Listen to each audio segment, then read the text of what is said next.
Yo que estudié las leyes y los cánones. Ahí la tiene Maradona, lo marcan dos, pisa la pelota Maradona, arranca por la derecha el genio del fútbol mundial. Y vos sos un boludo. Ah, bueno, me parece mal educado. Está bien, y vos sos un boludo. ¡No! ¡Estamos en la B! Al fin me encuentro con mi destino sudamericano. Hola, ¿qué tal? ¿Cómo estás? De nuevo aquí para encontrarnos. Hola, ¿qué tal? ¿Cómo estás? Muy buenos días, buenas tardes o buenas noches, dependiendo de dónde estén. Acá nuevamente Santiago, quien habla. Yo soy profesor de español y este va a ser el primer capítulo oficial de ¿Qué onda Spanish Podcast? Vamos a hablar de algo que tal vez es muy representativo del habla de Argentina, que es el vos, el famoso voceo. De hecho, bueno, si escuchan en la presentación del podcast, hay un fragmento muy popular de una entrevista que se hace en la calle, donde también se vocea, entonces termina siendo algo muy representativo del habla de Argentina, pero vamos a ver que no es exclusivamente argentino y que tampoco toda la Argentina vocea. ¿Está bien? Vamos a ir haciendo un poco más de análisis sobre el tema del voceo.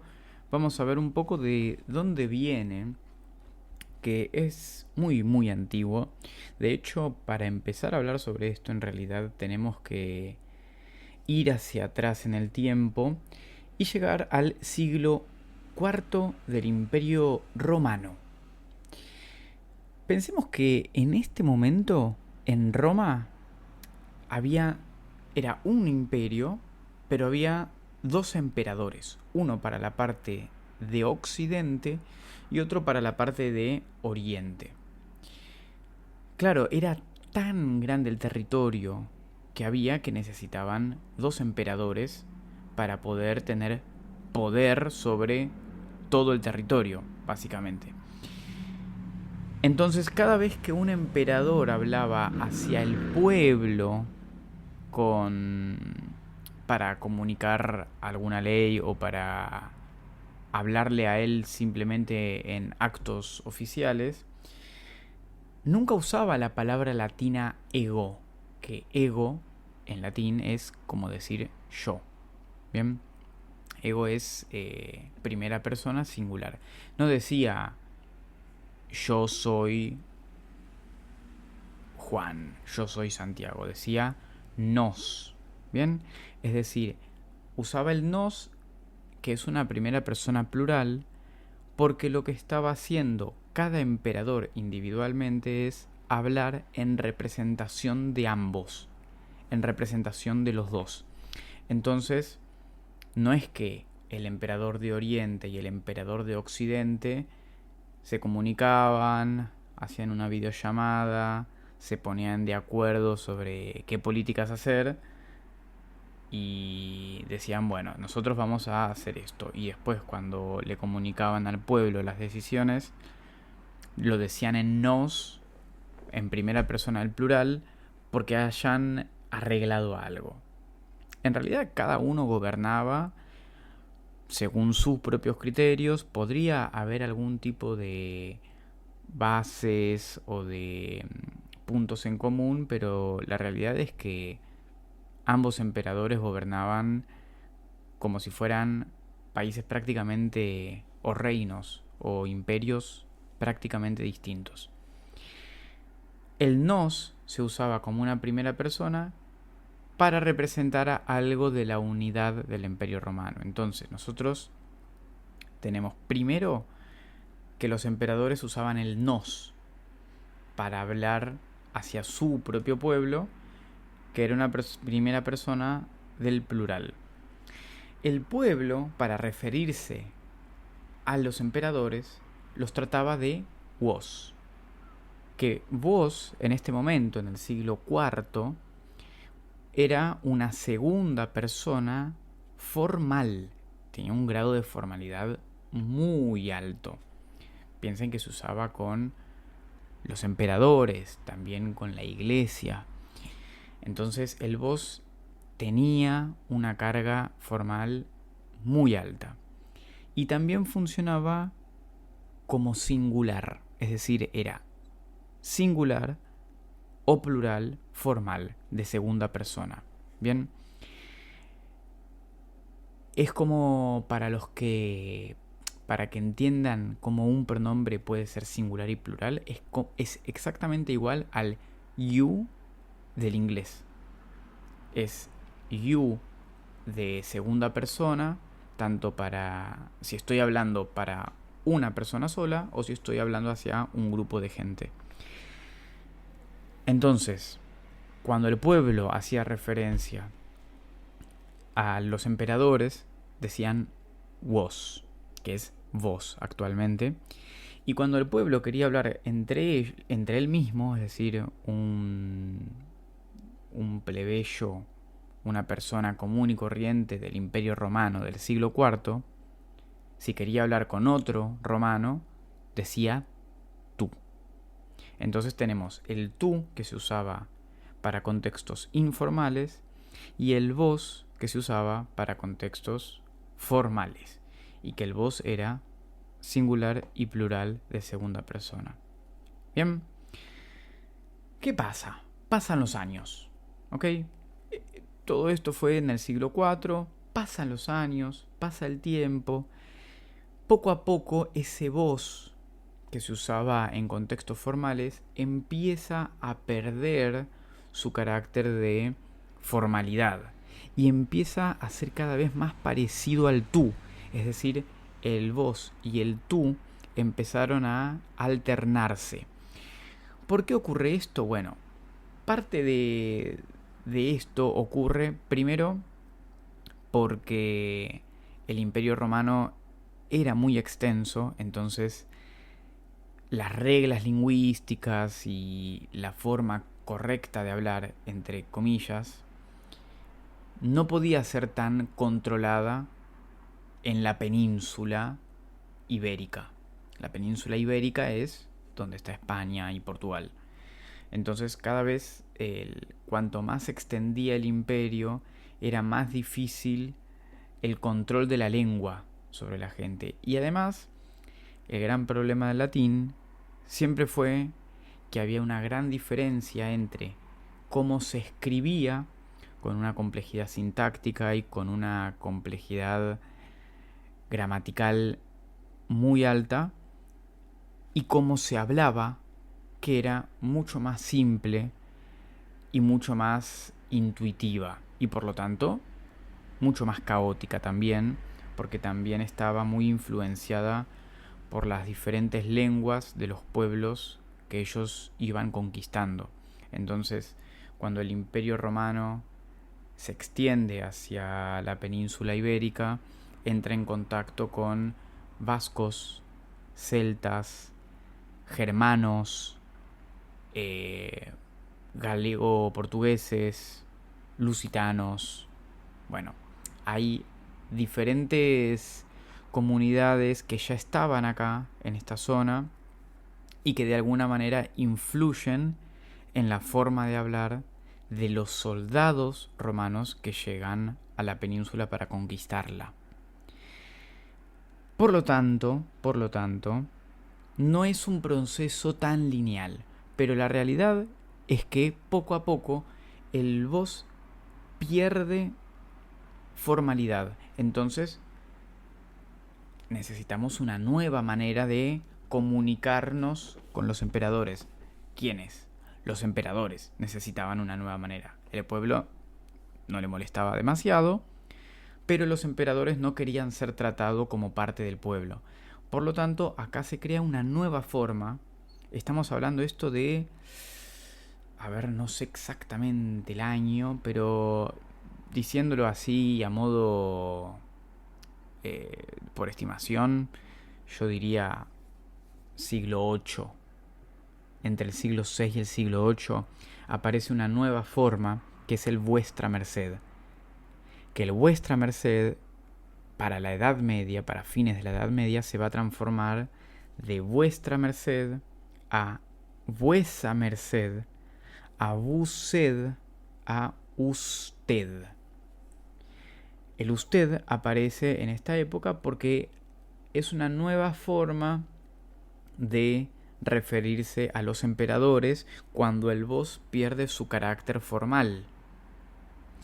Por lo tanto, en este momento nosotros tenemos usted como segunda persona formal para referirse a los emperadores, y tenemos el vos y el tú. En España, vos y tú coexistieron durante muchísimos años. Ambas formas eran utilizadas, ambas formas eran posibles y coexistían sin ningún tipo de diferencia. Después, más tarde, en España empieza a desaparecer el vos con este uso singular, pero permanece el vos en el plural. De hecho, en España, la segunda persona del plural es vosotros. El vos del vosotros es el mismo vos que tenemos en Argentina singular. Después, bueno, hay otras cuestiones que no vamos a hablar hoy. Pero entonces, así ya vemos la creación del vos. ¿Está bien? Tenemos el vos, que es igual al tú a fines de la Edad Media en España. Y tenemos el vuestra merced, que se transforma en usted, que es una segunda persona formal. Bien. Vuestra merced, usted, vos y tú. Todo esto estamos hablando del siglo XIV. Pero ¿qué tiene que ver eso con Argentina? Si esto está pasando en España, ¿y cómo hizo para llegar de España a Argentina y que desaparezca el vos en casi todos los otros países o regiones, y en casi todo Latinoamérica se usa el tú, pero acá se usa el vos? Bueno, lógicamente tiene que ver con la conquista, pero tiene que ver principalmente con la geografía y las dificultades que tuvieron los europeos para llegar a esta parte de América. Tenemos que hablar un poco de las cronologías, de los tiempos, para entender principalmente cómo es la frecuencia de los viajes desde Europa para América. En 1492 llega Colón a la zona del Caribe, que prácticamente es a la misma latitud que España. Es un poco más al sur, pero más o menos estamos en la misma latitud, no es tanta diferencia. Eso fue en 1492. 10 años más tarde, la conquista se expande hacia el continente, hacia todo lo que es Guatemala, Colombia, México, Venezuela. De hecho, si alguien viaja por esas zonas, posiblemente va a ver una arquitectura mucho más colonial. ¿Por qué es eso? Porque llegaron antes, básicamente, a esos territorios, y entonces se iniciaron antes con las construcciones, y entonces toda la cultura del Centroamérica está más relacionada con una España de ese momento, de ese entonces. Lógicamente, a medida que se iban haciendo los viajes desde Europa para América, había mucho intercambio de personas. Por un lado guerreros, por otro lado políticos, también esclavos, gente de todas partes, de diferentes estratos sociales, y cada uno cargando con una lengua bastante distinta el uno del otro. Hay una idea de que el español que llega a América es un español homogéneo, perfecto, y no es así. El español que llega ya es bastante complicado, porque incluso en España, eso lo podemos hablar en otro episodio, pero incluso en España no había un español consolidado tan claramente como una lengua nacional. Había dialectos. Un dialecto era el castellano de la ciudad de Castilla, pero también el catalán era un dialecto, el leonés, el vasco, el lusitano, el portugués. Bien, eran todos dialectos del latín, de las lenguas romances. Ahí hay una distinción que podemos hacer, pero no vamos a hablar de eso en este episodio. La cuestión es que llegan en barco personas de diferentes lugares, de diferentes estratos sociales, todas hablando una lengua que es bastante diferente entre sí, pero que tiene algunos rasgos en común. Lógicamente, a medida que va cambiando la lengua en España, se van importando también esa lengua en América. Entonces, no es un cambio que ocurre en simultáneo, es decir, no cambia igualmente en Europa que en América, pero los cambios, mal que mal, son bastante coexisten poco a poco.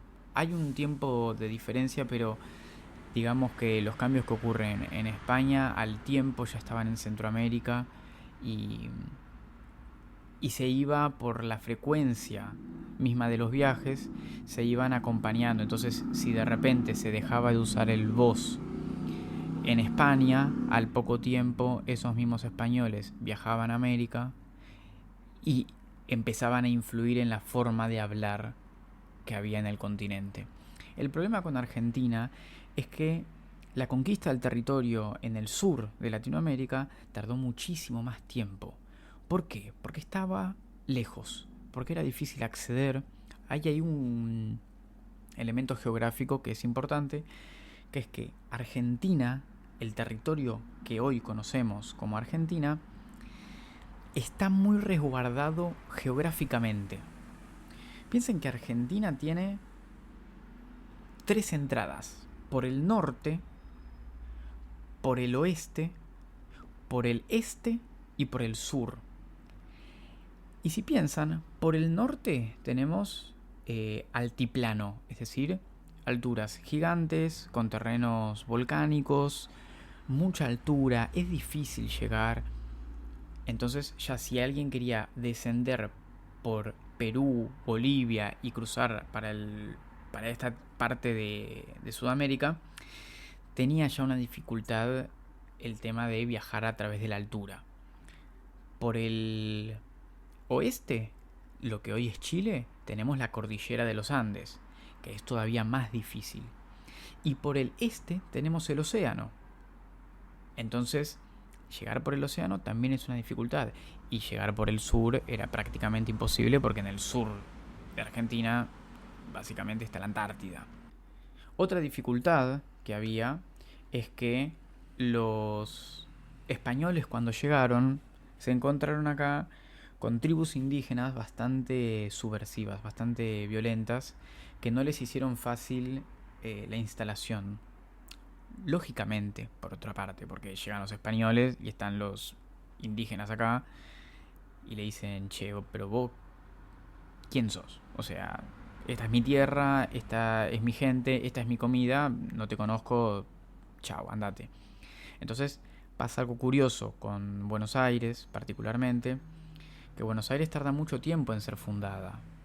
De hecho, tiene 2 fundaciones. La primera fundación es en 1536, que llega Pedro de Mendoza, se instala acá 6 años y luego se va.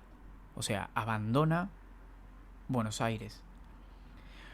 Esto pasa porque cuando llegan, los indios se desplazan del territorio, pero se llevan con ellos todos los alimentos, todos los animales, y entonces empiezan a pasar mucho hambre los europeos que se instalaron en esta parte. Después, al final, les voy a dejar un pequeño recorte de un fragmento de un diario que escribe un periodista que estaba en el barco que llega en 1536. Está bueno porque demuestra las condiciones en las que vivían los españoles cuando llegaron y el grado de hambre, de desesperación, de terror que vivieron en ese entonces cuando llegaron a esta tierra. La cuestión es que llegan en 1536 y abandonan 6 años más tarde. Se van. Recién en 1586, no, un poquito antes, 1580, se vuelve a fundar la ciudad de Buenos Aires, es decir, pasaron 50 años. Mientras tanto, en Centroamérica seguía la frecuencia de los barcos que iban de Europa a América, de América a Europa, entonces la población en Centroamérica fue mucho más fácil, al igual que la conquista. Acá en el sur fue mucho más complicado por razones geográficas y por razones de guerras que había en estas zonas. No significa que en Centroamérica no había, también había, pero al haber tanta frecuencia de viajes entre España y esa zona de América, fue otro el proceso, es diferente. La cuestión es que cuando finalmente se asienta acá la ciudad de Buenos Aires, tarda mucho tiempo en poblarse realmente, y el español que llega en esa segunda fundación, en 1580, es un español arcaico, un español viejo. ¿Por qué? Porque usaba el vos de la misma forma que el tú. Después, en los siguientes viajes, en los siguientes periodos, los barcos que llegaron para esta zona todavía tenían un español antiguo o más renovado, pero que igualmente, como la frecuencia era mucho menor, no lograban actualizar, entre comillas, el español que ya se había instalado acá. Entonces, mientras que en Centroamérica, tal vez, voy a poner números random, pero mientras que en Centroamérica en un año había 10 viajes en barco, para esta zona tal vez había 1. Entonces, la forma de poblar esta zona fue mucho más lenta. Y por lo tanto, el lenguaje fue más conservador. Se resistió más a los cambios lingüísticos, en definitiva. En el futuro pasa el tiempo y se instaló que el vos en Buenos Aires y en toda la zona del Río de la Plata se habla de esta manera. Incluso vinieron presidentes posteriormente, que estoy hablando ya mucho más adelante, en el 1800, que intentaron instalar el tú como la forma correcta de hablar, pero fue imposible, ya el vos está muy arraigado en esta zona. Pero vale la pena aclarar que no en toda Argentina se usa el vos. Se usa mucho en Buenos Aires, se usa mucho en todo lo que es las orillas del Río de la Plata, el río Paraná, también Montevideo. Es como que hay toda una zona lingüística alrededor del Río de la Plata que tiene características más o menos similares. Obviamente, si me escucha alguien de Corrientes, la provincia argentina, o de Misiones, va a notar que hay muchas diferencias, principalmente en la pronunciación. Pero el vos, mal que mal, se mantiene. Y por otra parte, si nos vamos a la cordillera, a provincias como La Rioja, como San Juan, posiblemente encontremos zonas donde se habla de tú también.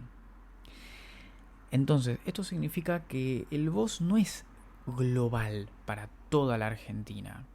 Está muy focalizado en Buenos Aires, en Montevideo, en las zonas, en las orillas del río Paraná y del río de la Plata.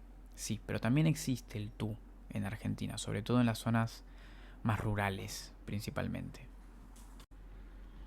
Y por otra parte, también a veces parece que el vos se usa solamente en Argentina y Uruguay, o más principalmente en Buenos Aires y Montevideo, pero también hay otras partes y otros países que también vocean. Por ejemplo, existe el voceo en Chile, que el voceo en Chile es una especie de combinación entre el vosotros español y el voceo argentino, porque ellos usan el vos tení, ¿no? No dicen vos tenés, dicen vos tení, como vosotros tenéis, pero vos tení, vos cachai. Cachai es una frase muy típicamente chilena, que es como, ¿entendés? Vos cachai.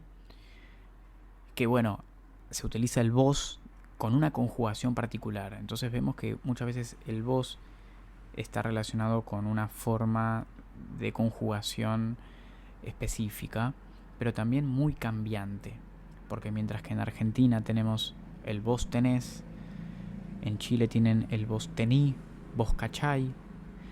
En Venezuela usan vos tenéis, es decir, conjugan el vos como si fuera un vosotros, ¿no? Vosotros tenéis, vos tenéis, y se usa en contextos muy íntimos, de manera singular, pero muy íntimos.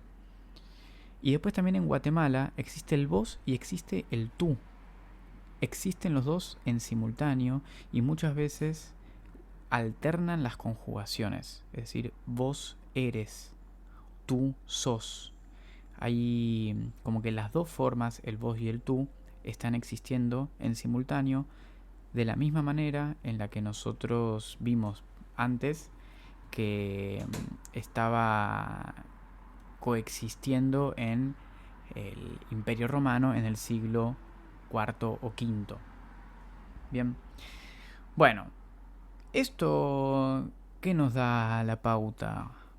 Para ir cerrando, esto nos representa y nos hace ver, bueno, esto es un poco un recorrido por la historia del vos, lo cual nos deja algunas enseñanzas.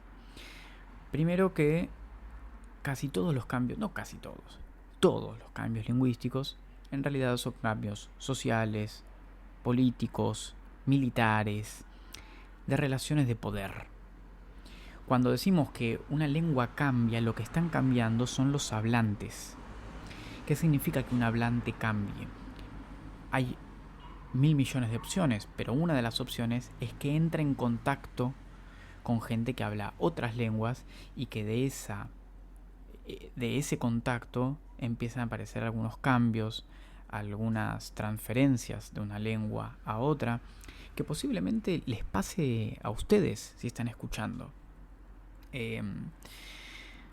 No sé, tengo muchos alumnos angloparlantes que tal vez dicen frases como, no sé, no se me ocurre ahora algún error muy común, pero diferencias de ser y estar, decir pagar atención. El otro día Peyton, una alumna, no sé si estará escuchando esto, pero el otro día Peyton, una alumna, dijo: tengo que pagar atención. Pagar atención es una traducción literal del inglés, to pay attention. Entonces, algo de esas transferencias que ocurren incluso cuando ustedes y cuando todas las personas están estudiando una lengua. Hace muchos años esas transferencias empezaban a modificar el lenguaje y a la larga, a través de los años, se terminan instalando. Entonces, cuando nosotros decimos que muere una lengua, en realidad lo que estamos diciendo es que mueren los hablantes de esa lengua. El latín no dejó de existir. Dejaron de existir personas que hablen latín. Y esto se puede ver con un montón de casos, con un montón de lenguas diferentes. Espero que les haya gustado este episodio. Ya tenemos 30 minutos. Se hizo largo, pero bueno, espero que les haya gustado. Y les voy a dejar acá como un anexo, si les interesa. Si quieren pueden cortar el audio acá. Pero les voy a leer un fragmento de un diario de viajes de un periodista que viajó en el primer barco que llegó a el Río de la Plata. Su nombre es Ulrico Schmidt y hay un capítulo en donde cuenta cómo fue la vida y cómo pasó el hambre en esta zona de el sur de América. Bueno, los dejo con eso. Nos vemos la próxima.